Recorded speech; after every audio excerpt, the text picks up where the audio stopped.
Baik, selamat petang. Kopi sonangan do sodopon.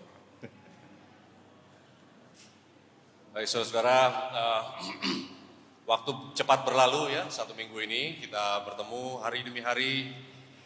Saya yakin banyak kita bukan belajar sesuatu yang baru, tetapi diingatkan kembali. Siapa identitas kita, seperti apa, macam apa, ya. Bagaimana mengembalikan image Tuhan yang seakan-akan sudah hilang, sudah sirna di tengah-tengah ya kehidupan kita masing-masing. Mari kita berdoa.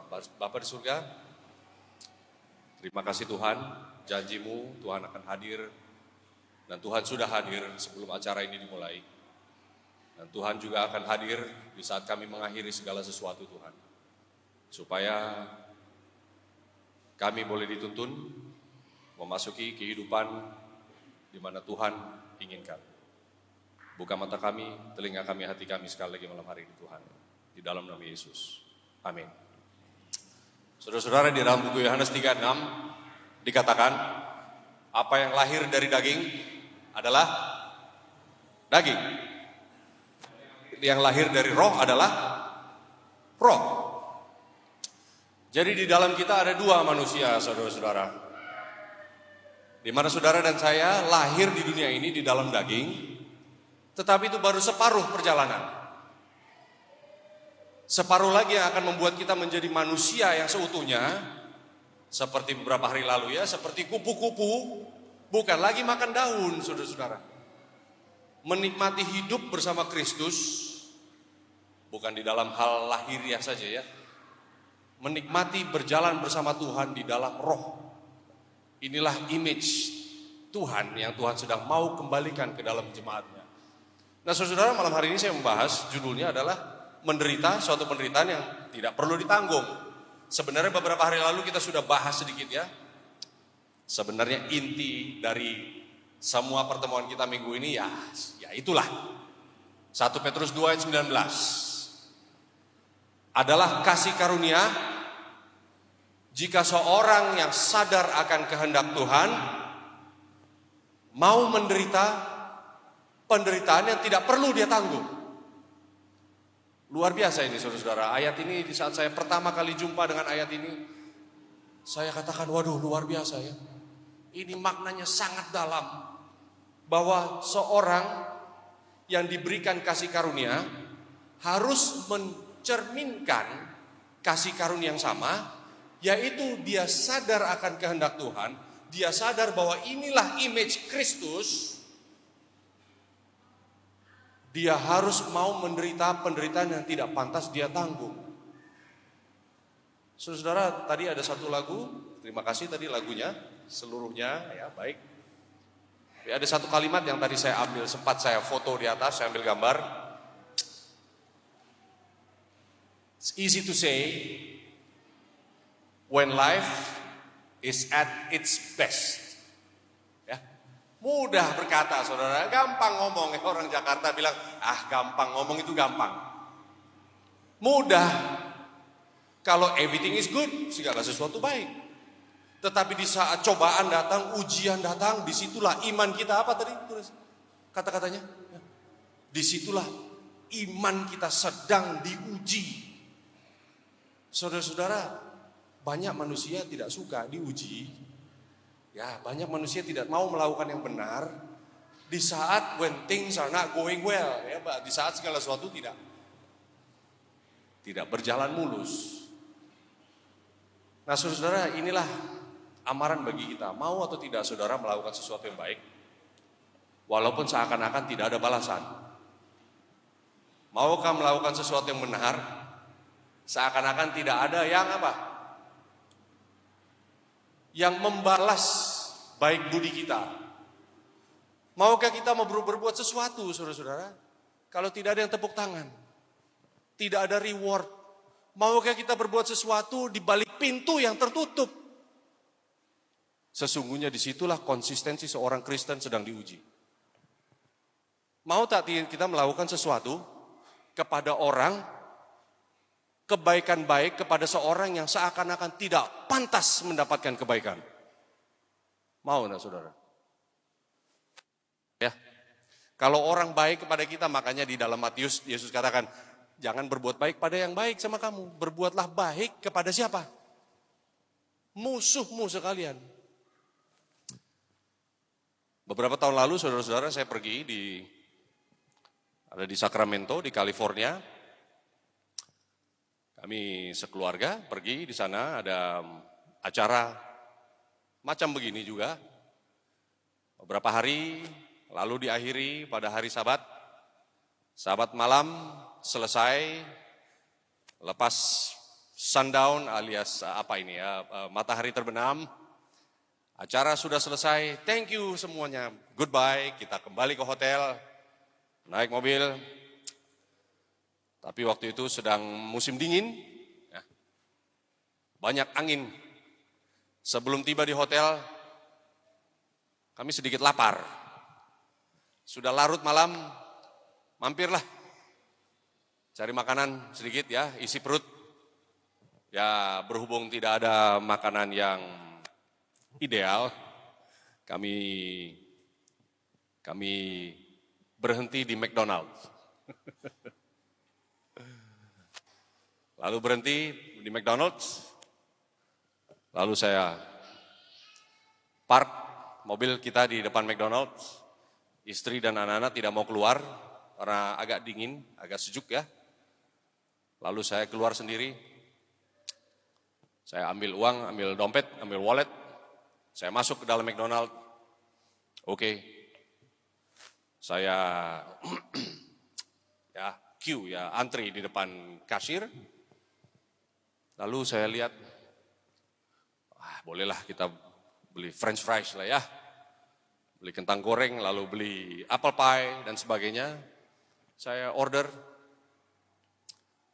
sudah saya sebutkan kepada kasir masukkan jumlahnya. Lalu total came out, totalnya keluar, kalau tidak salah dulu $15-16 atau saya lupa ya persis berapa. Sekitar begitulah, saya keluarkan uang, saya hitung, waduh, uang saya kurang. Oke, agak malas kembali ke mobil saudara-saudara karena sedikit dingin, lalu saya bilang, Mama Nisna, kurangi aja lah salah satu itemnya ya. Kurang $1. Oke, which one would you like me to take out? Yang mana mau dikurangi? Mau dihilangkan? Lalu tiba-tiba ada yang tap my back, ada yang begini di pundak saya. Hey. Saya tengok ke belakang. Saudara di belakang saya yang colek saya dari belakang ya. Dia bilang, don't cancel your food. Jangan di-cancel. Ini saya lihat, saya tengok dia adalah seorang homeless. Kalau di Amerika seringkali kita bisa lihat ya seorang homeless. Bajunya tebal, mungkin rambutnya compang-camping lah. Ya sudah lama tidak mandi, mungkin sedikit kotor lah dan sebagainya. Wah kelihatan. Ya. Seorang homeless tidak punya rumah, hartanya mungkin cuma shopping cart ini ya. Saya lihat ada shopping cart di luar pintu McDonald. Oh ini dia ini. Seorang homeless saudara-saudara, tidak punya rumah. Ya. Gelandangan. Tapi gelandangan ini dia bilang, don't cancel your food. You need money? Nah saudara-saudara saya baru pulang dari gereja. Kita ini orang Advent ini kalau gereja ini rapi ya. Pakai necktie, with the suit and tie, wah baru pakai coat, ya pakai jas ini masih bagus lah walaupun sudah malam ya. Saya melihat pada dia, saya melihat pada kasir lihat dia, kami hanya tersenyum saudara-saudara. Mungkin bagi dia ini, orang seperti saya tidak pantas diberi $1. Karena masih pakai suit and tie ya. Sementara dia compang-camping ini, bajunya lusuh. Dia katakan, if you need money, I have some. Dia keluarkan kantong plastik, dia buang ini di meja kasir. Take as much as you need. Ambil berapa kamu butuh, perlu ya. Ya saya ambil, saya hitung $1, saudara-saudara. Saya perlu $1 sekian, saya katakan, terima kasih ya. Terima kasih. Anda sudah bantu saya. Terharu saudara-saudara. Ya, no problem. Sisanya dia masukkan kembali dalam plastik. Oke.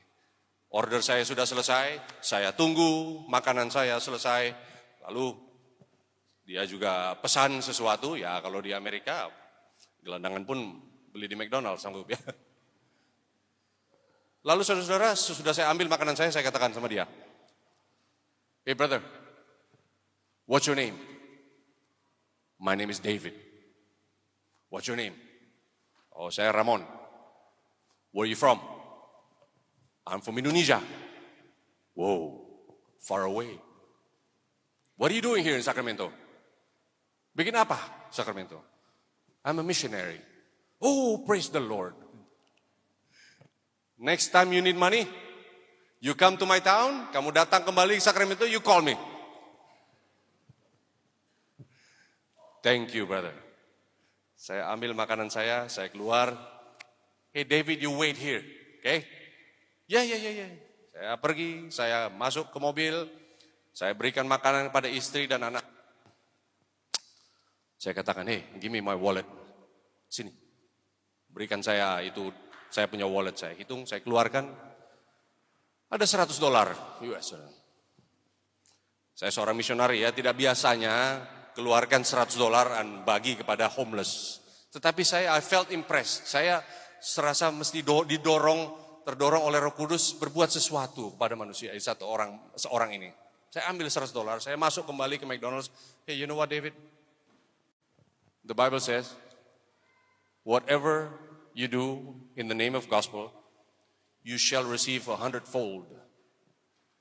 Jadi malam ini kamu kasih saya $1, and God gives you $100.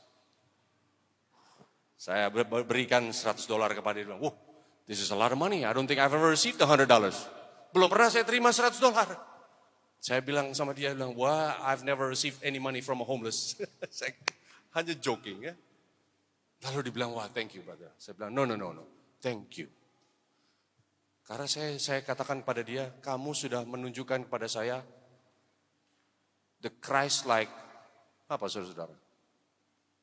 Christ-like attitude. Kenapa kamu beri uang kepada saya? I don't think you deserve, I don't deserve to be helped by somebody like you. Ya, kami hanya bertukar. Lalu dibilang, no. Because God has loved me so much. Tuhan sudah pelihara saya hanya mau berbagi kebaikan. Nah saudara, cerita ini saya ulang-ulang selalu ceritakan kepada orang-orang yang saya jumpai. Bahwa sesungguhnya inilah Christ-like character. Berbuat sesuatu yang baik, bukan hanya kepada orang yang butuh atau memerlukan kebutuhan bantuan dari kita. Tetapi sebaliknya, mau atau tidak kita memberikan pertolongan kepada orang yang seakan-akan tidak perlu, bahkan tidak pantas menerima pertolongan dari kita. Seringkali kita dapati orang Kristen di dalam gereja sekalipun sudah bertahun-tahun di dalam gereja mengenal Tuhan secara teori. Tetapi apa yang terjadi, saudara? Hanya mau melakukan sesuatu yang baik kepada orang yang baik. Husband kepada wife. Mau berbuat baik hanya kalau si istri ini berbuat baik. Istri berbuat baik kepada suami hanya kalau kamu stop itu berbuat yang salah itu ya, kesalahanmu selalu sama. Kalau kamu bertobat baru saya ampuni kamu. Kamu tidak bertobat saya cari yang lain lah. Nah saudara-saudara, inilah akar dari permasalahan kita di dalam gereja. Sehingga kita pun di dalam gereja ini masih terpecah-pecah ya, masih terbelah. Karena apa? Tidak mau mempraktekkan tabiat Kristus. Nah saudara-saudara, Tuhan bawa kami di dalam perjalanan ya. Kami, saya dan istri hidup dari hidup nyaman, hidup senang. Bolehlah kemana ada uang, melakukan segala sesuatu dengan uang dan juga dengan apa yang ada pada kami. Lalu Tuhan bawa kami masuk ke dalam satu dunia misionaris. Kami pergi tinggalkan kota, rumah kami tinggalkan, bisnis kami tinggalkan dulu sejenak. Saya mau break dulu dari segala sesuatu. Saya pindah keluar dari kota, saya pergi ke gunung, hidup dengan orang-orang yang kurang mampu secara finansial. Ya. Senang menolong orang-orang yang miskin, orang-orang di desa. Buatlah klinik, kami pergi sembuhkan orang, ya senang. Lalu kami seakan-akan diingatkan kepada Tuhan, Ramon, this is good what you doing. Bagus yang kamu lakukan ini, tapi kamu punya misi, jangan lupa. Adalah juga orang-orang yang aku berikan kepadamu dahulu, yang kamu tinggalkan ini. Saya seperti terhentak di dalam kehidupan kami pada saat itu, karena saya merasa bahwa saya seperti Yunus, saudara-saudara. Yunus, kamu pergi tobatkan itu orang di Niniwe. Yunus katakan apa? Aduh, gak mau Tuhan. Give me different. Kasih saya pekerjaan yang lain. Dia mau lari putar-putar kemanapun, saudara-saudara. Tuhan bilang, ya ini bagus semuanya, tetapi jangan lupa, itu tugasmu. Nah, saudara-saudara, di saat saya diberikan hikmat dari Tuhan untuk kembali melayani orang-orang yang kami tinggalkan, orang-orang seperti apa ini ya? The high profile society, orang-orang hidupnya nyaman, orang-orang yang tidak mau berkorban, orang-orang yang selfish, orang yang hanya cinta diri, orang yang fashionable, yang mobilnya pun bagus-bagus ya, rumahnya pun indah. Tetapi sikapnya hanya diri sendiri. Dulu beberapa tahun lalu saya muak sudah melihat orang-orang tersebut. Karena apa?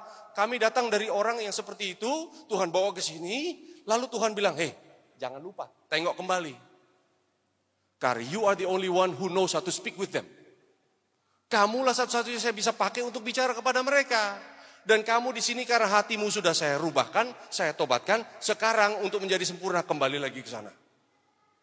Nah, saudara, ada satu, ada beberapa tulisan.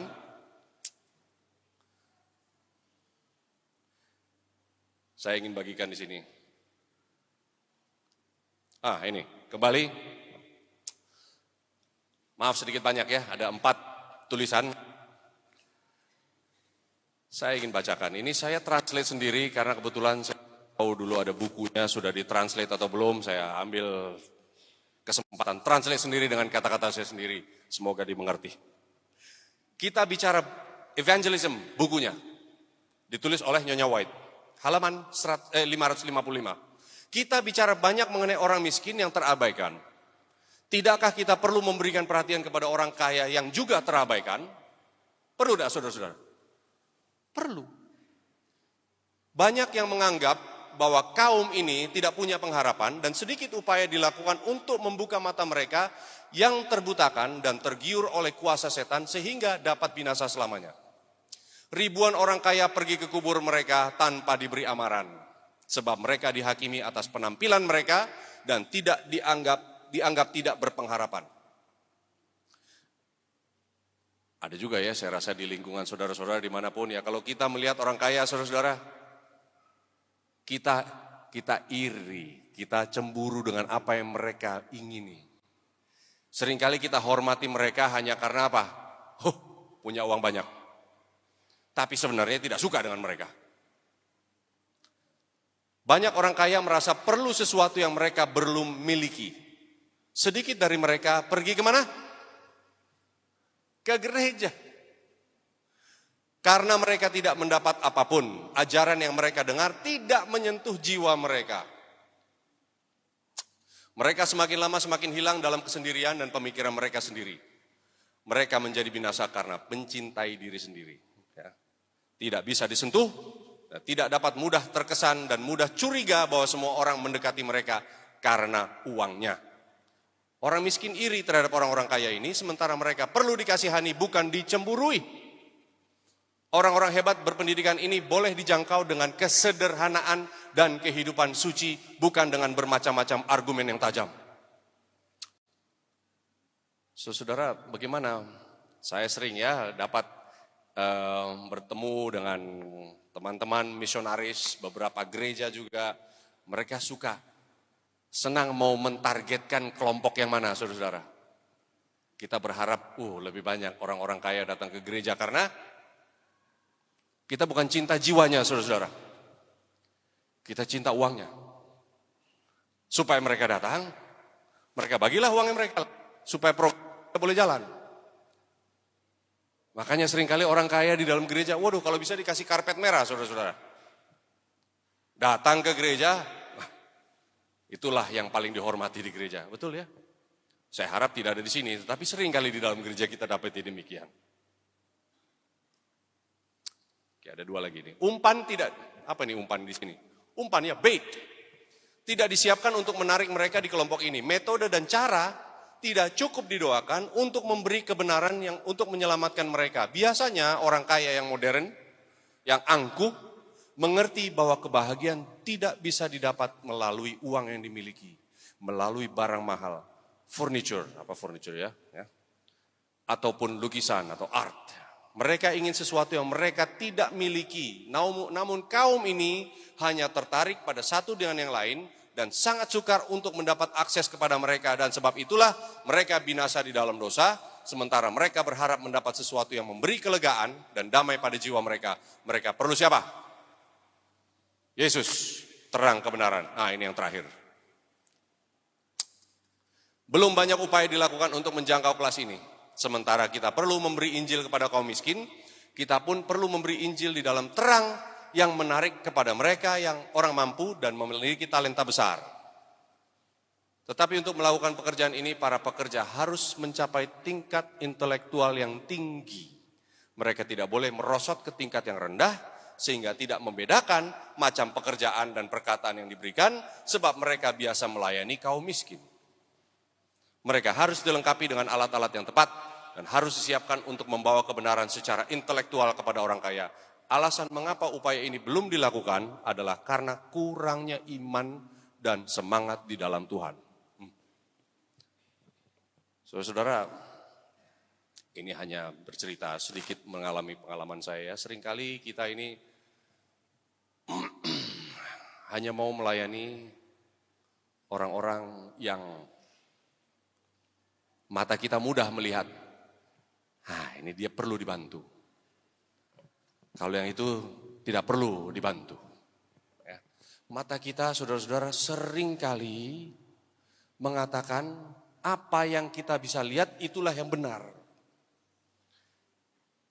Sehingga kita mau mengadakan suatu pekerjaan untuk suatu kalangan tertentu. Kenapa, saudara-saudara? Kurang iman. Nah, saya boleh. Saudara-saudara, kita sudah beberapa hari bertemu.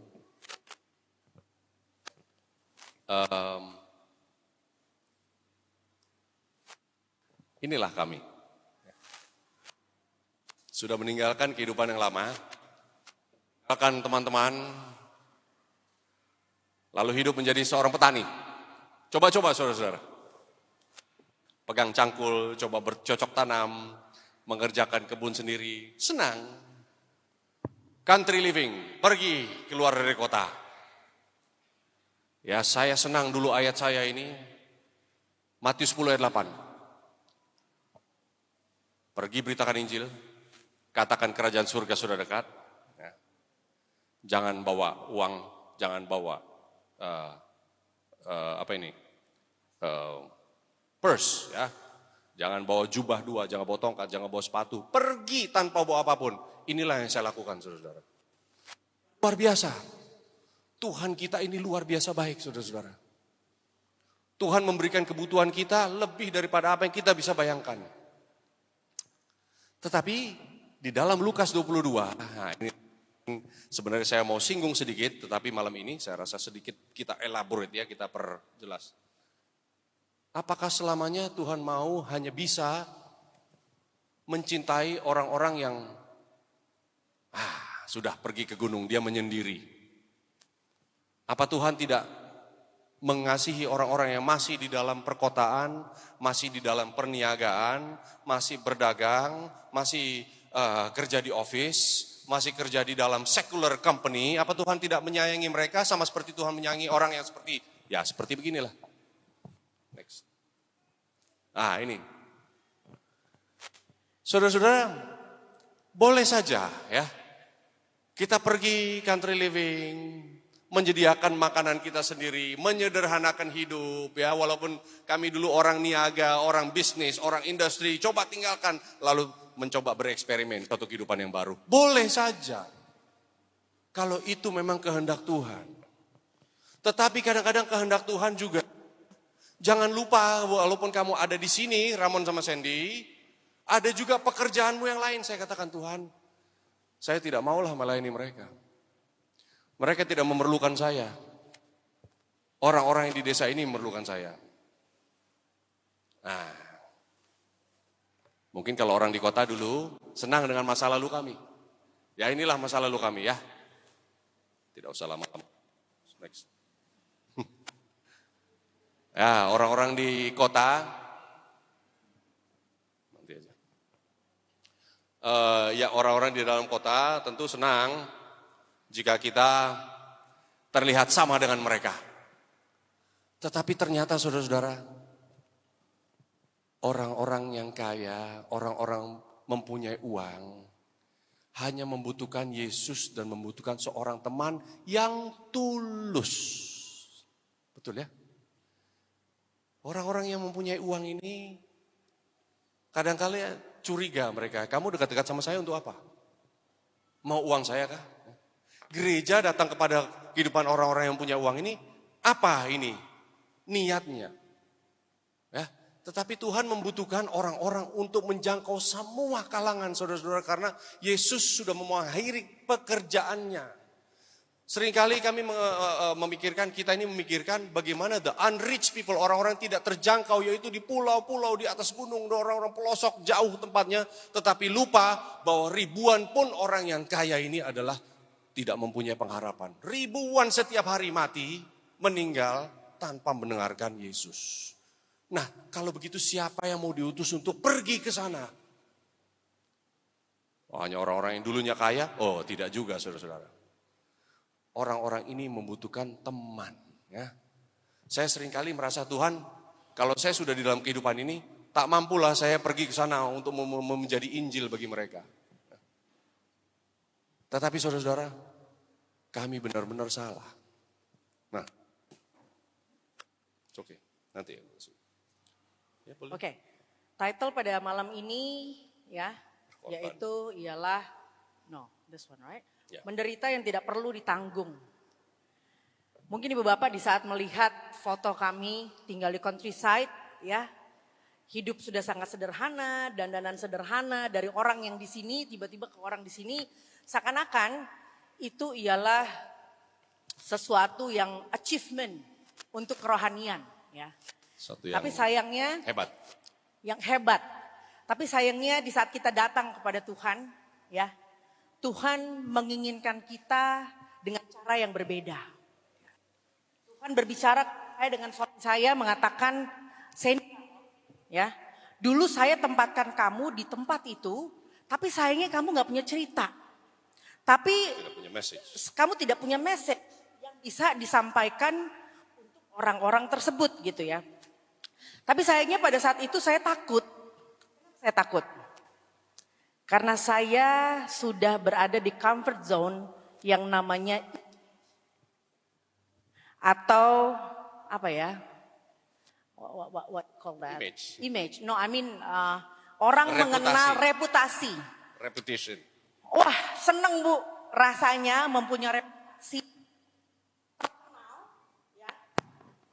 Terkenal yang di mana? Pointed like that. Change. Oke, thank you. Yang dimana orang melihat Ramon sama Sandy, wah orang katakan hebat. Ini loh kalau mau jadi pelayan Tuhan kayak gini loh. Senang ya digini. Wah senang Bu, senang. Ini loh, udah duit ada. Dulu sosialita, dulu katanya kan. Sekarang dia tinggalkan, dia jual itu harta. Dia pindah di counter living. Ini loh. Wah setiap orang katakan hebat. Tanpa kita sadari. Ya, itu ialah awal dari kejatuhan. Tuhan melihat Ramon sama Sandy, kamu berada di comfort zone. Ya. Sekarang saya mau kirim kamu ke kehidupan kamu yang dulu. Saya ingin kamu ketemu dengan teman-teman kamu yang dulu. Saya mengaca, ini kaca ini saya katakan, impossible. No, I'm not gonna go there, saya bilang sama Tuhan. Saya tidak mau ke sana, saya bilang. You can see from here, honey. Can you see from here? Oke. Saya tidak akan ke sana, Tuhan, saya katakan. Kenapa? Satu, ya. Bagaimana tentang image saya atau reputasi saya? Nanti orang mau ngomong apa, Tuhan? Ya. Bagaimana dengan nanti keluarga saya mau ngomong apa? Jangan begitu, Tuhan. Rambut saya aja udah gak pernah ke salon lagi. Tuhan, saya udah gak pernah bisa pakai sepatu high heels lagi kayak dulu. Saya udah jadi orang kampung. Kenapa orang kampung? Dulu tuh di lingkungan saya, kita punya yang namanya prinsip beauty is pain. Artinya, kalau orang tanya kakinya size-nya berapa, ya, kita pastikan kaki kita kecil. Tidak boleh kalau size-nya besar. Kalau size-nya besar, orang bilang itu kaki atau cangkul. Tahu cangkul ya Pak ya? Wah lebar gitu ya. Jadi kalau kita duduk, kita arisan, kita kongko-kongko dengan sesama madam. Kita tanya, hey honey, kamu punya shoes ukurannya berapa? Oh saya pastikan kecil, I'm 36. Wow, she is 36 ya. Sekarang saya pakai 39. Because why? Saya udah jadi orang kampung. Kaki saya udah bukan begini, tetapi jadi begini sekarang. Ya, dulu saya masuk ke desa, nggak bisa berjalan di sawah. Jalannya sekarang juga kadang-kadang masih begitu ya. Jalannya gini, aduh gitu ya.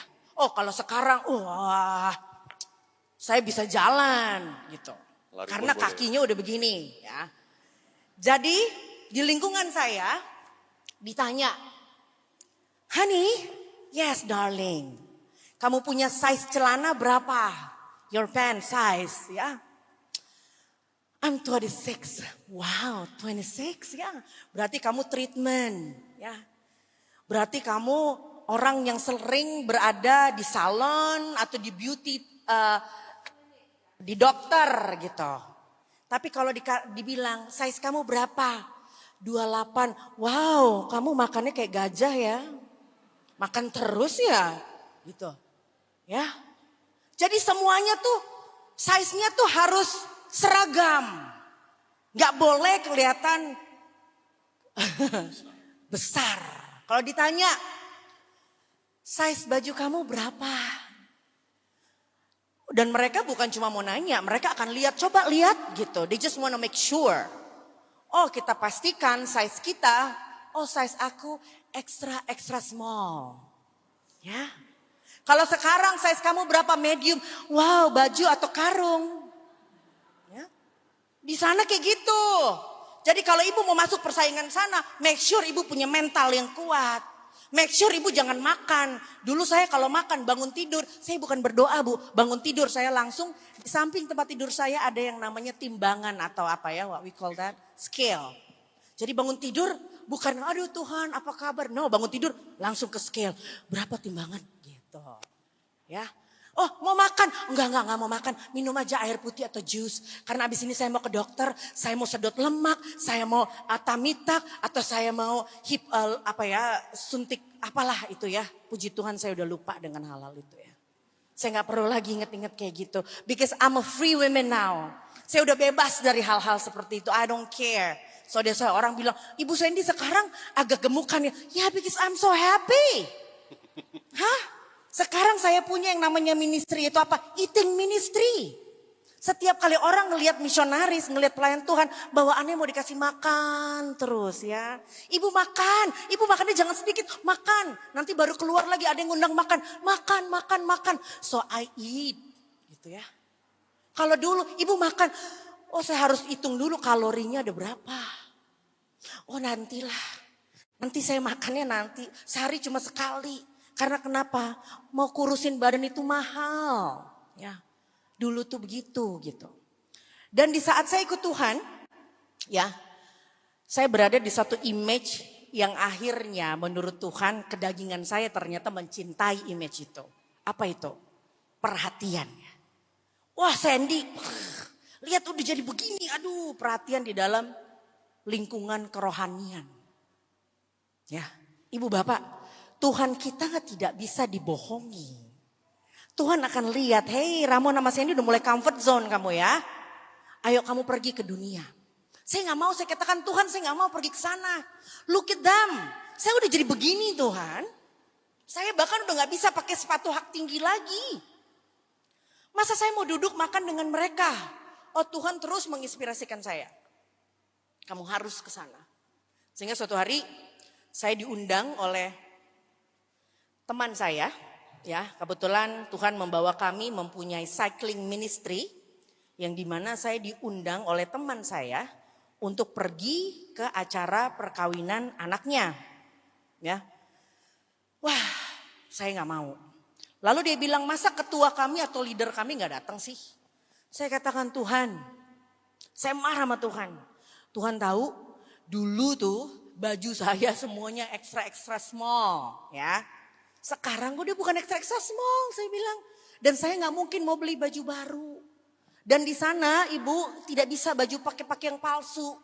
Karena kelihatan from far away mereka they can and be careful ya. Meskipun saya misionaris saya bisa lihat mana yang palsu mana yang asli ya. Jadi ibu-ibu kalau hari Sabat hati-hati ya. Jangan pakai yang palsu because I can tell. Saya bisa lihat, teman-teman saya bisa lihat. Saya katakan Tuhan gimana nih? Gak mau saya pergi gitu ya. Tapi mereka paksa. Akhirnya saya berdoa dengan suami saya dan Tuhan kasih saya hikmat yang berbeda untuk pergi. Pergi sepatu saya yang sekarang sudah 39 harus pakai yang 36. Artinya saya harus pakai body lotion. Ya pakai. Supaya bisa masuk gitu ya. Rasanya, wow. Saya bilang sama suami saya gak percaya dulu saya bisa jadi orang kayak gini, ini orang gila nih kayak gini nih. Saya bilang dari 39, 36, stres nih perempuan, saya bilang gitu ya. Wah pakai, aduh ini rasanya kram ya bu ya, kram gitu ya. Waduh gitu. Terus saya pakai baju-baju saya cari baju-baju saya yang zaman dulu yang saya sudah taruh di gudang.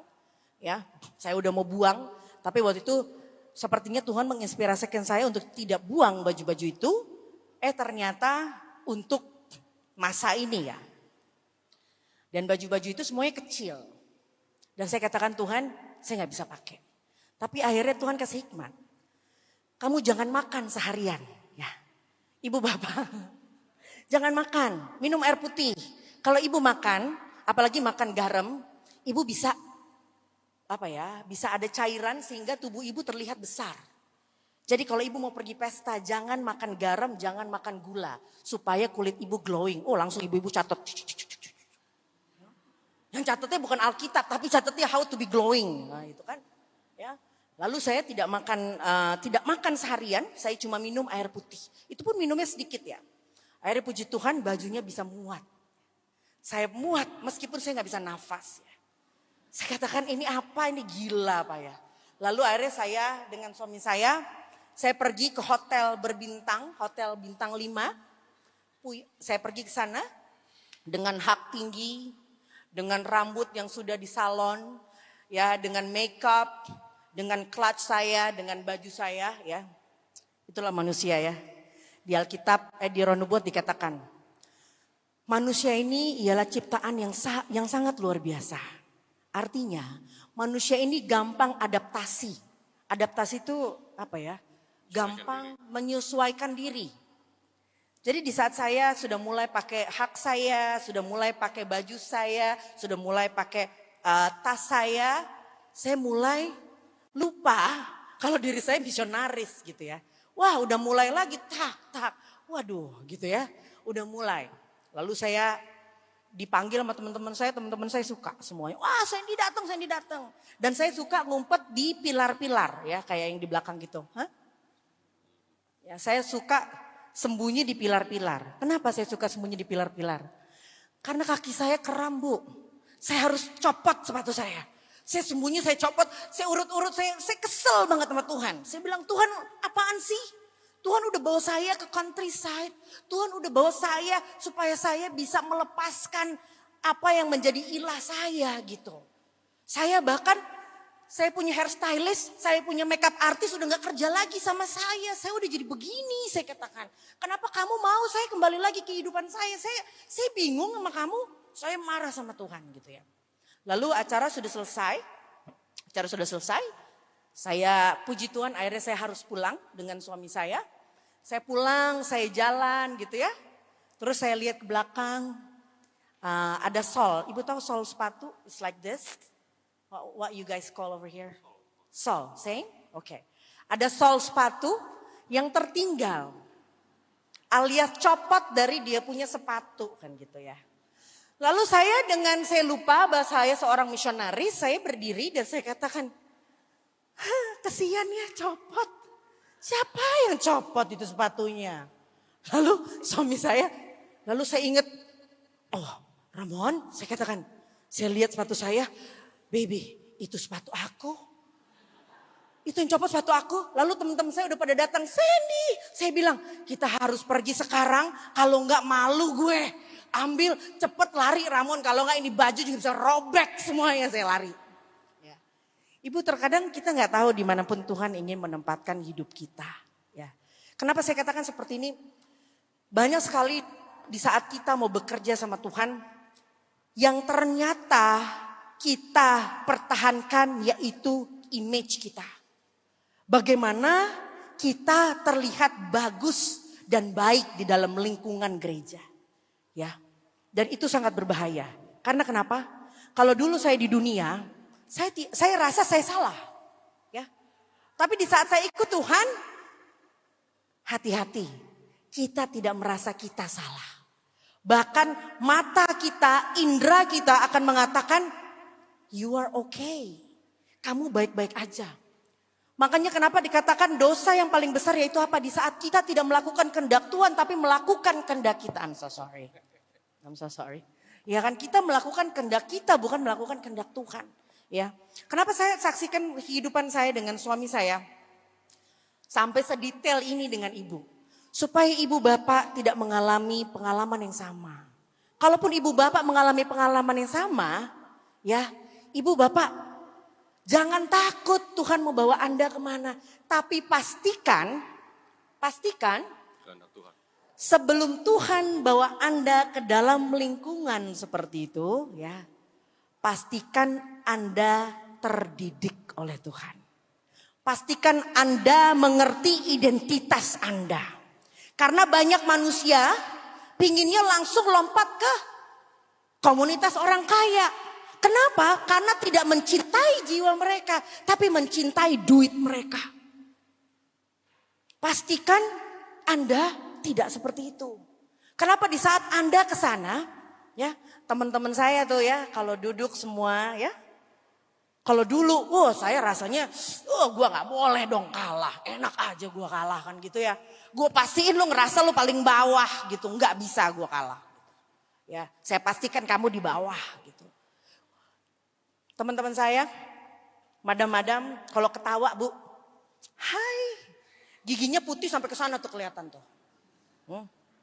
Jadi nggak ada mau ketawa juga dia ketawa. Karena mau kasih lihat giginya putih kan. Mau kasih lihat venirnya gitu kan. Satu gigi harga berapa gitu ya. Kalau bisa dia karena pastikan venirnya sampai di bawah-bawah. Jangan cuma 3 di sini, 3 di situ mah ngapain. Iya kan berarti itu namanya setengah kaya tuh. Harus semuanya. Pas ketawa, kalau bisa diginiin giginya. Sampai ke sini loh gue gitu ya. Sampai atas bawah gitu. Ya kan kalau bisa seperti itu. Ya. Oke. Yeah, that's one later. Sehingga apa ya? Tuhan membawa saya ke dalam lingkungan seperti itu lagi. Tapi ternyata mereka ialah orang-orang yang menanti Tuhan di dalam hidup mereka. Ibu bapak, saya menangis di saat saya duduk dengan mereka ya. Mereka katakan begini sama saya. Saya takut pada saat itu harus datang di dalam komunitas teman saya. Ya. Teman saya punya 5-star hotel dan dia sedang soft opening. Grand opening dia punya hotel di Jakarta. Lalu dia katakan, Sandy datang dong. Saya gak mau datang. Karena saya kayak gini. Karena kenapa? Lingkungan saya kalau datang itu ada fotografer akan tulis ya kan. Akan tulis sepatunya merek apa, bajunya merek apa, tasnya merek apa gitu ya. Semuanya ditulis. Sementara saya tulis apa? Gak ada mereknya lagi gitu ya. Wah takutnya luar biasa. Saya katakan Tuhan ini sangat menakutkan. Tapi ada Tuhan suami saya katakan kamu harus datang. Saya datang, saya pakai mobil pat-pat car. Ya, mobil yang paling Perlu doa. Perlu doa tuh mobil karena mobilnya mogok-mogok gitu. Ya, mogok tuh mobil. Mobil tua. Mobil tua. Aduh saya katakan Tuhan kamu betul-betul mau bikin malu aku ya gitu ya. Saya datang, perjalanan saya nangis. Saya nangis, saya dengar lagu gereja, saya bilang Tuhan tolong Tuhan kukuhkan hati saya. Teguhkan hati saya Tuhan. Ini susah loh gitu ya. Susah. Paling susah di saat Tuhan mengirim Anda di lingkungan Anda yang dulu. Lingkungan yang tidak kenal Anda itu mudah. Tapi kembali ke dalam lingkungan Anda yang sudah kenal Anda. Wow, that is a big different. Challenge-nya different gitu. Saya masuk, saya telepon teman saya katakan, saya udah sampai. Thank you. Saya bilang sama teman saya, gue udah sampai di lobi. Saya udah di lobi. Oh iya teman saya punya hotel, turun. Turun. Lalu teman saya bilang sama teman-temannya, bukan sama teman-temannya, sama valetnya, ya valet service di hotel itu. Hey, nanti kalau ada ini dia parkirnya paling depan ya. Saya udah di lobi.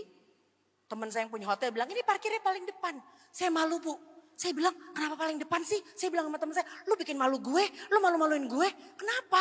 Masa gue parkir di sampingnya Bentley sama di sampingnya Ferrari. Terus pat-patnya tengah saya bilang. Lu bikin malu gue atau gimana gitu kan. Ini malu loh saya bilang gitu. Terus teman saya bilang apa? Sandy lo gak tahu ya.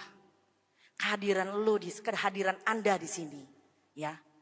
Membuat kita semua melihat suatu harapan. Kalau orang seperti kamu dapat berubah sampai seperti ini, ya, itu suatu harapan Sandy. Kamu nggak tahu ya? I bet you know dia bilang. Kita juga tahu pasti kamu tahu. Lo tahu kan rasanya jadi orang seperti kita?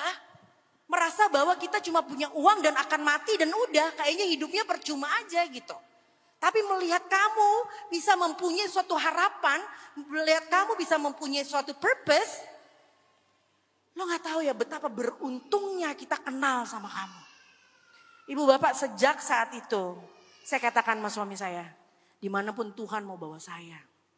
Orang gereja mau bilang apa. Puji Tuhan, hati saya dikukuhkan oleh Tuhan. Orang bilang Sandy udah murtad itu. Puji Tuhan, di mata manusia saya bisa murtad, tapi di mata Tuhan saya, amin saya tidak murtad saya katakan. Di mata Tuhan saya menyuruh saya, kamu pergi ke sana, siap bos saya akan pergi ke sana. At any cost. Itulah yang harus kita punya ibu bapak. Tradisi, image itu sudah sangat-sangat lekat di dalam identitas keadvenan kita. Ya, apa orang Advent tradisinya yang paling kelihatan? Orang Advent pastikan satu keluarga ada yang harus bisa musik kan gitu ya. Bukan berarti musik itu salah. Musik itu betul. Tapi ibu, bapak harus didik anak supaya dia tidak suka dengan clapping. Itu sangat berbahaya. Sangat berbahaya. Tepuk tangan. Clapping itu tepuk tangan ya. Anak saya bisa bernyanyi. Anak saya bisa main musik. Tapi saya selalu bisikan kepada anak saya. Nak, main musik sama nyanyi bukan untuk tepukan. Khotbah pun bukan untuk tepukan. Ingat anak, itu semua untuk kemuliaan dan kemuliaan nama Tuhan. Tapi kita berbeda. Setan memakai suatu alasan yang berbeda sama kita. Wah, kalau bisa anaknya main piano, kalau bisa sampai ke sana gitu kan. Jadi pingin kelihatan dirinya. Udah bukan Tuhannya yang terlihat. Boleh main musik, saya suka musik. Saya suka mendengarkan lagu. Tapi selalu ingat, engkau sedang membawa nama Tuhan untuk dipuji oleh manusia. Bukan suaramu yang harus dipuji, bukan performancemu yang harus dipuji. Dan didik anak-anakmu untuk tidak suka pujian. Karena saya hidup dari kecil suka pujian. Saya hidup di dunia, saya besar oleh orang tua dunia. Dari kecil, dari SD, elementary, junior high school, sampai high school, sampai sekolah. Saya selalu jadi orang favorit. Semua orang ingin main sama Sandy. Saya orang yang sangat mudah jadi favorit dulu. Dimanapun saya berada. Dan itu saya katakan, ini pengalaman saya. Sangat bahaya, Pak. Sangat bahaya. Didik anak-anak dengan mempunyai identitas yang berbeda. Supaya di saat mereka bernyanyi, mereka betul-betul merasakan setiap kalimat. Mereka betul merasakan makna dari setiap kalimat yang ada. Ya, kita harus pelan-pelan mendobrak sesuatu tradisi yang baru masuk ke dalam gereja kita. Karena kita ingin diselamatkan. Ibu bapak banyak orang keluar dari gereja. Karena mereka melihat gereja udah gak benar lagi.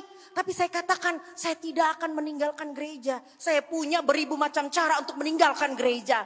Tapi Tuhan selalu katakan, kamu pakai lem di kaki kamu. Kamu stay. Lem itu sepatu kamu stay di situ. Saya buka-buka roh nubuat. Saya cari alasan di mana alasan untuk saya bisa tinggalkan gereja Tuhan. Tuhan katakan, jangan pernah berpikir meninggalkan gerejaku. Kamu diam di situ. Jadi ibu bapak, supaya gereja kita mempunyai suatu semangat yang baru. Pelan-pelan kita ubah tradisi. Tradisi itu yang satu itulah. Jangan kita ingin melakukan karena kita ingin dipuji. Jangan kita melakukan karena kita ingin mempertahankan image kita. Ya, pelan-pelan kita ubah itu. Memang kita tidak bisa merubah satu gereja. Tapi paling enggak, perubahan itu bisa terjadi di dalam diri kita masing-masing. Ya. Saudara, ada seorang tokoh di Alkitab. Dan kepada orang tersebut Yesus katakan, kamu lihat dia ini, tidak ada seorang pun yang lahir dari seorang perempuan yang lebih hebat dari dia ini. Siapa itu saudara? Siapa yang Yesus maksud itu? Yohanes Pembaptis. Kalau saudara melihat di dalam Matius 11, saudara melihat bahwa Yesus sedang memuji Yohanes Pembaptis. Tetapi sesungguhnya Yesus bukan memuji Yohanes Pembaptis. Yesus memberikan pelajaran kepada kita semua. Lihat ini orang yang paling hebat. Tetapi ada sesuatu yang dia lakukan. Di saat Yesus berkhotbah, makan minum dengan pemungut cukai, dengan seorang pelacur, dengan begitulah ya. Yohanes Pembaptis sedang di mana? Di dalam penjara. Kalau kita lihat, Nyonya White menulis mengenai ini saudara. Inilah gambaran saudara dan saya seringkali di dalam pelayanan bagi Tuhan. Saat kita melayani Tuhan, saudara-saudara, kita mengalami kesengsaraan, mengalami satu situasi yang mungkin tidak menyenangkan, langsung kita salahkan kepada Yesus. I deserve something better. Ya, at least my reputation. Nah, Yohanes Pembaptis ini dikatakan dia yang paling hebat. Sudah paling hebat pun masih mempunyai keraguan. Di saat Yohanes Pembaptis mengirim muridnya tanya kepada si Mesias itu, apakah dia Mesias atau harus kita tunggu seorang lain yang datang? Pernah dengar ceritanya ya? Kenapa Yohanes Pembaptis menanyakan hal tersebut? Karena Yohanes Pembaptis masih lebih penting reputasinya. Dia melihat segala sesuatu yang dia lakukan patut atau perlu diberikan suatu reward. Dia tidak merasa pantas berada di dalam penjara yang gelap. Karena apa saudara-saudara? Melihat Yesus dengan senang-senang makan dan minum. Nah saudara-saudara, ada sekelompok umat manusia sebelum Yesus datang kedua kali yang katanya datang dengan roh milik Elia. Ya. Yohanes Pembaptis dikatakan inilah Elia. Yesus katakan kamu tunggu-tunggu Elia itu. Inilah Yohanes Pembaptis yang datang dengan rohnya Elia. Tapi nanti di akhir zaman, di zaman saudara dan saya hidup ini, sekelompok umat manusia yang akan datang juga diberikan oleh roh Elia. Siapa itu saudara? 144.000 kalau saudara baca di dalam Wahyu 14. Siapa yang Tuhan undang menjadi 144.000? Yang dikatakan menjadi umat, menjadi pengantin bagi Kristus. Adalah saudara dan saya. Tidak ada lagi dusta di mulutnya, artinya apa saudara? Di saat kita mengatakan kita percaya kepada Yesus, menanggung semua konsekuensi, ya, mau menjalankan apapun walaupun seakan-akan tidak ada faedahnya, tidak ada manfaat, tidak ada benefit, tidak ada keuntungan bagi kita, kita terus maju. Nah bila saudara, kita tahu Yohanes Pembaptis mengakhiri hidupnya dengan apa saudara? Dia menjadi martir yang pertama, seorang yang pertama yang mati bagi Kristus. Puji Tuhan ya, nasihat bagi kita, 144.000 tidak akan mengalami kematian secara fisik. Aduh luar biasa saudara. Tuhan mempunyai janji di era modern ada satu generasi terakhir. Tuhan izinkan akan melihat Yesus datang di awan-awan tanpa mengalami kematian. Apa kita rindu melihat itu saudara? Saya mempunyai permintaan kepada Tuhan, satu saja. Kalau dia berkenan Tuhan, izinkan saya masuk menjadi angka 144.000 itu. Supaya saya hidup terus di saat Yesus datang di awan-awan. Tetapi saudara-saudara, hidup bukan lebih gampang daripada meninggal.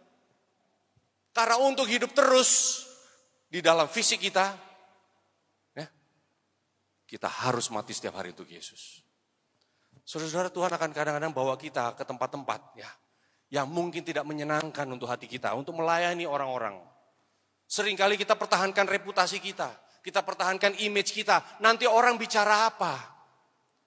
Lucu ya, dulu saat saya hidup nikmat, hidup nyaman, hidup dengan segala kesenangan dunia, saya masuk meninggalkan segala sesuatu, pergi melayani Tuhan menjadi orang ya sederhana. Orang katakan apa? Oh sudah gila itu.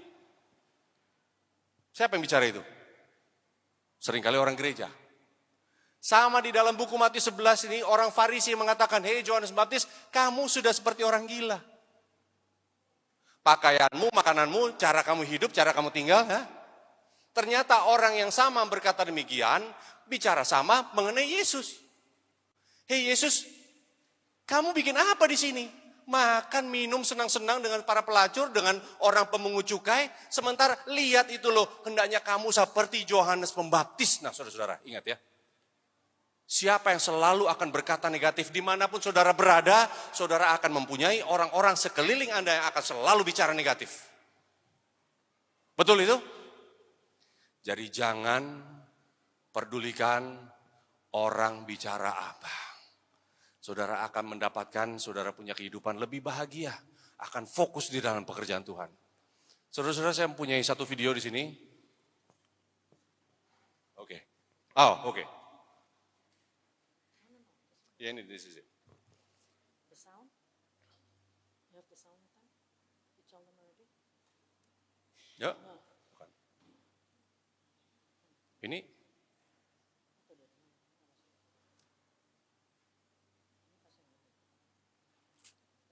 Mana ya?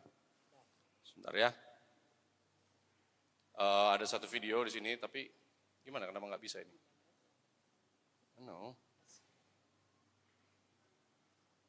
No, this is not it. Oke, sebentar ya. Ada satu video saya mau berikan pada saudara. Oke, mungkin suami saya sedang mencari ada video yang kami ingin tampilkan. Artinya di sini ialah bagaimana kami berusaha untuk melakukan proyek yang Tuhan inginkan. Ternyata Tuhan inginkan bukan cuma proyek-proyek, kami juga melayani orang-orang yang tidak mampu. Itu salah satu dari proyek kami juga ya. Makanya kenapa kami tinggal di kampung yang dimana majoriti orang Muslim ya.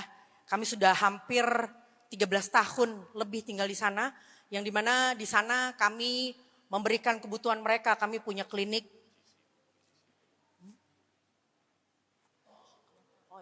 Itu kami punya klinik gratis untuk orang-orang ya, untuk gigi. Suami saya dan anak-anak saya tidak ada yang dokter gigi.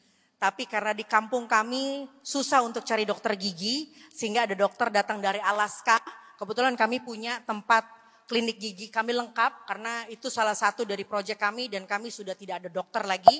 Puji Tuhan ada dokter dari Alaska datang mengajarkan kami bagaimana untuk operate gigi.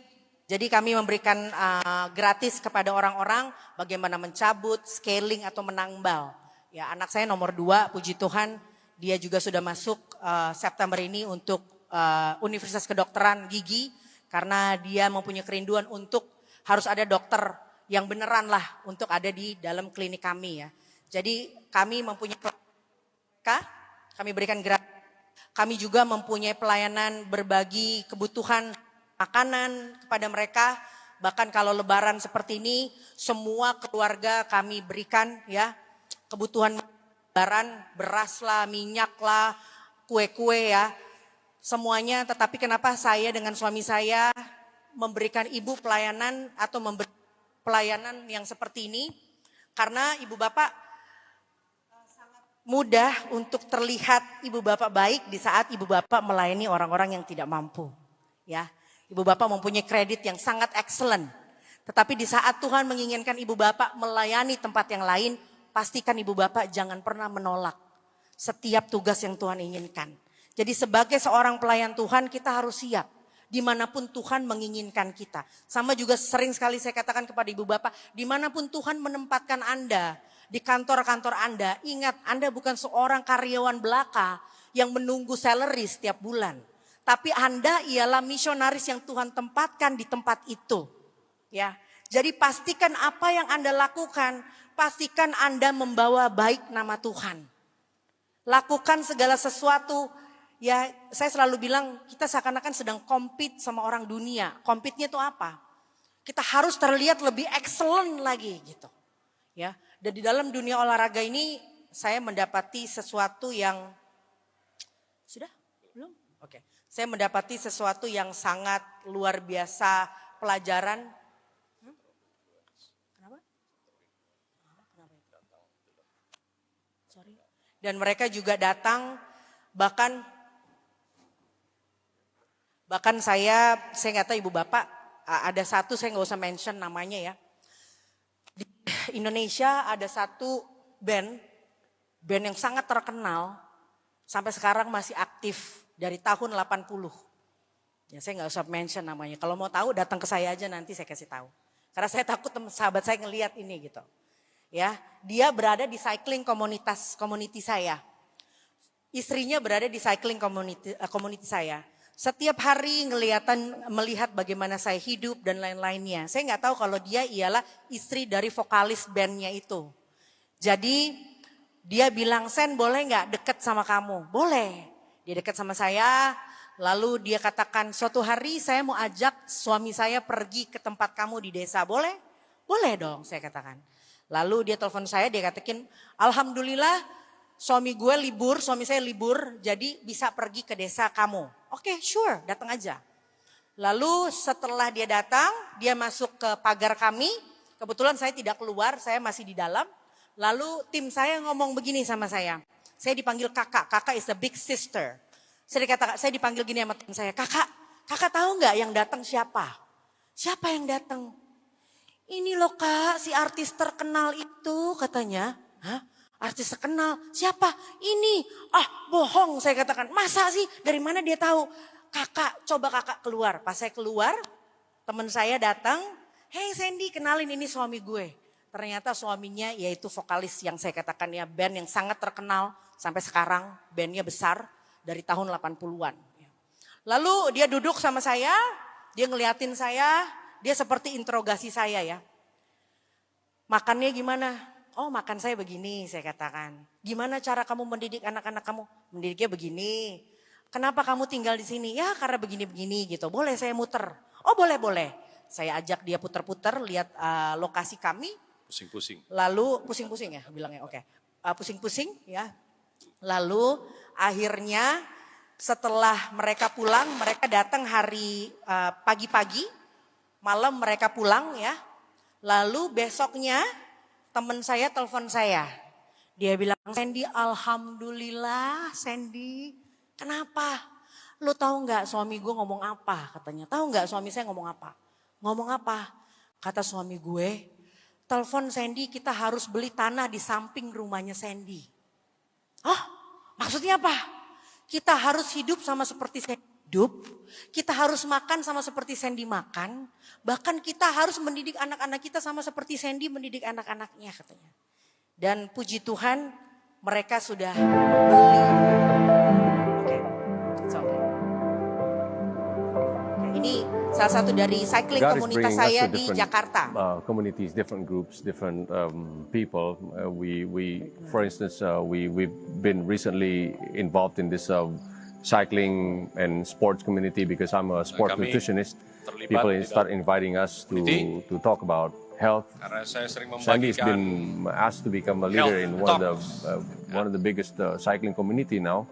A lot of people are just curious about life choices that we're making. You know, where we come from, where we are now, what we're doing. You know, television, people started watching our television also from this community. And then we start to see that people are really, really interested in the practical gospel that we bring. Banyak orang yang tertarik dengan gospel yang praktis. Welcome to Jakarta.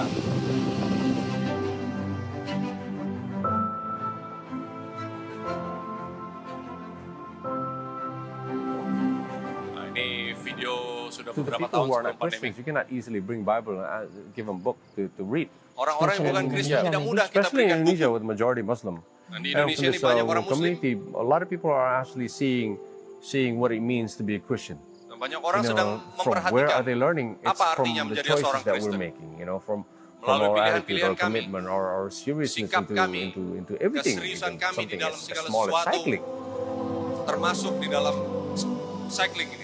A lot of these people who are members are really, you know, people with Banyak power, orang-orang di people with dalam a lot of money, komunitas ini adalah and orang-orang yang people with punya different banyak uang. attitude. Before we were like reluctant to reach Sikap out to them mereka because some of these people are the people tidak that we menyenangkan avoided 10 sebenarnya. years ago. But now that tinggalkan mereka we are 10 tahun experiencing lalu. different lives, God wants us to go back to them, reach Tapi out Tuhan to them mengatakan because kembali you've kepada been mereka. healed, you've been Karena kamu sudah disembuhkan touched by the Spirit. Now you speak with oleh them. Roh Kudus. We're seeing many changes within them. You know, many people Kami who melihat had like banyak perubahan strong pada mereka attitude. juga. They have Orang yeah, yang people tadinya who are kasar, never smiling before, pernah people tersenyum, who are just you know, they think orang they yang have a lot banyak of money uang, or whatever, but they're dan a lot more sebagainya. humble. We're seeing the Sekarang banyak togetherness. orang lebih I mean, menjadi rendah hati. that is already a big change. Dan bagi mereka itu perubahan sudah besar, sudah cukup.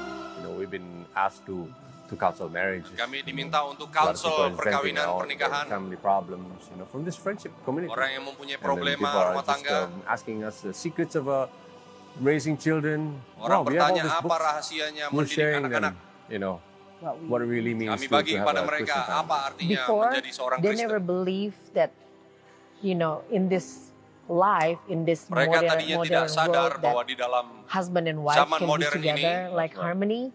And suami then dan they istri said like, yeah, we have a hope. masih Look boleh at them. harmoni. They become a Because we're always very together. Mereka katakan, a good lihat couple. mereka They ini, said. pasangan yang baik. They said like, you guys become the example. Mereka katakan, every, kamu every adalah time contoh. we facing the problem. No, But we Apabila kami know mengalami because problema, kami you gone tahu through bahwa it in the kamu sudah past. mengalaminya. And then I'm very touched because I remember the story Saya like tersentuh karena you know, cerita yang sama. we never know God. Kita And tidak then, so kenal that's Tuhan why seperti God apa, has to tetapi send Tuhan Jesus. mengirimnya So we understand what supaya kita kind of, mengenal siapa God. Tuhan. And then like when that person tell Lalu me like orang that, I was tersebut like, berkata God, kepada is saya, it really like you put us saya to langsung become the berpikir, example like Tuhan, Jesus, you know, like Kamu Jesus utus become the kami pergi example kepada mereka with us, sebagaimana like, Engkau utus so that's why Yesus that menjadi that contoh bagi story kami. comes from them is strengthening us. Nah, jadi Even cerita though itu we kemudian tired, menguatkan and then kami. sometimes like we don't kami feel like lelah, it. letih, But they always said like, malas juga if kadang-kadang. you and your husband never, not Mereka around katakan us, kalau kamu dan it's like suami the kamu tidak ada di vegetables sini with no seperti salt, sayuran like tanpa the food garam. is not taste good. So we Makanan need you tidak guys rasanya to enak. be around us. Lezat. Jadi kamu harus One selalu lady, bersama now dengan she kami. became my close friend. Before, Seorang she perempuan doesn't have katakan hope pada in saya, her life. She's very rich. Dia punya And uang then she banyak, very, saya tidak punya powerful. pengharapan. And now she said like, thank you. Dia Because katakan terima kasih. you give the hope to Karena my kamu life. hadir dalam She even kehidupan saya cried and memberikan she said suatu like, harapan. wow, I'm really blessed because I've met you in my Saya life. diberkati karena saya bertemu dengan kamu di dalam kehidupan saya. Nah saudara-saudara, ini adalah tantangan bagi kita semua di kota Kinabalu ini. Apa yang kita mau lakukan saudara-saudara? Banyak sekali orang-orang yang sedang menunggu seperti apa Yesus di dalam kehidupan saudara-saudara. Mungkin tidak mudah kita berikan Alkitab, kita bagikan buku-buku. Tidak mudah saudara-saudara.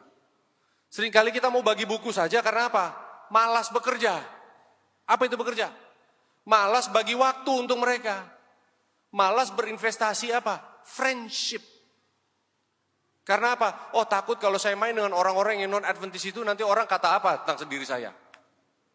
Seringkali kita takut bergaul dengan orang hanya karena orang nanti kalau saya datang ke rumah orang seperti itu, bergaul dengan orang seperti itu, orang mau bilang apa tentang saya. Begitu banyak saudara-saudara reputasi yang begitu kita tinggikan di dalam kehidupan kita sehingga orang-orang banyak sekali yang terhilang. Tadi istri saya katakan seorang kawan kita yang saudara sekarang mempunyai impact yang begitu besar di dalam pergaulan, di dalam society Indonesia. Hanya karena apa? Kunjungan yang singkat, datang ke tempat kami. Tidak lama membeli sebidang tanah, mulai hidup seperti kami juga. Tidak hanya itu, sekarang dia menjadi orang promosi ya, promote apa? Hidup sehat. Luar biasa. Jadi kita mengambil waktu saudara-saudara untuk minta sama Tuhan suatu pekerjaan. Ya. Suatu solusi untuk apa? Sesungguhnya Tuhan begitu berbaik hati kepada kita. Kitalah yang dirubahkan sementara kita bekerja. Tuhan sedang mengirim kita karena kita sedang ditunggu oleh orang-orang ini. Amin. Mari kita berdoa. Tuhan Bapa di sorga, kami bersyukur Tuhan karena Tuhan sedang persiapkan, Tuhan sedang sediakan suatu pekerjaan bagi masing-masing kami. Tua dan muda, yang sudah lama di dalam gereja ataupun yang baru bergabung. Tidak terkecuali kami semua mempunyai tanggung jawab Tuhan, tapi biarlah kami tidak enggan melakukan pekerjaan tersebut, hanya karena kami mempunyai preferensi tersendiri. Tapi biarlah Tuhan, kami tidak mempunyai reputasi. Kami tidak mempunyai ketakutan di dalam mengerjakan pekerjaan Tuhan. Kami tidak takut kecewa sekalipun. Karena kami percaya segala sesuatu sedang bekerja sama mendatangkan kebaikan bagi mereka yang mengasihi Tuhan dan mereka yang terpanggil sesuai dengan rencananya. Karena Tuhan rindu mengembalikan image of Jesus Christ ke dalam kehidupan kami semua. Terpujilah namamu Tuhan hari ini sampai selamanya. Dalam nama Yesus, amin.